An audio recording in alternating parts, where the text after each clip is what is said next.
কিন্তু আবহাওয়াটা খুবই একদম নীরব স্তব্ধ দেখতে পারতেছেন। এই কয়েকটা দিন ধরে কিন্তু মানে ছিল আর কি রৌদ্র, যার কারণে মানুষ একদম হয়ে গেছে। এখন আল্লাহ সুবহানাহু ওয়া তাআলার একটা রহমত, যেহেতু আমাদের দেশের গর্ব মোহাম্মদ জাকারিয়া ভাই, সে কিন্তু মানে কি বলে আর কি 133টা দেশকে পিছিয়ে ফেলে আমাদের গর্ব মানে পবিত্র কোরআনুল কারিমের যে মানে পাখি হাফেজ এবং যাই হোক, সে কিন্তু মানে আমাদের মুখ কিন্তু করছে, উজ্জ্বল করছে। সে কিন্তু অলরেডি কিন্তু চরমনাই পীর সাহেবের কাছ থেকে কিন্তু সম্মাননা পেয়েছেন। এখন শুধু প্রধানমন্ত্রীর কাছ থেকে পাওয়াটা বাকি রয়েছে।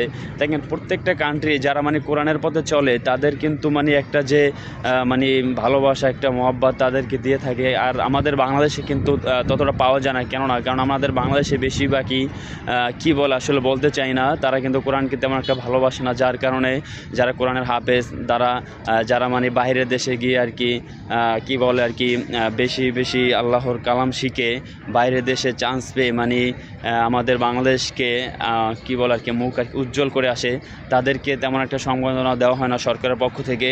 তাই আমি সরকারকে আহ্বান জানাবো যে আমাদের যারা কোরআনের হাফেজ, যারা কোরআনের পাখি আছে, তাদেরকে মানে যে যতটুকু দেওয়ার প্রয়োজন ততটুকু যেন তারা দিয়ে থাকেন।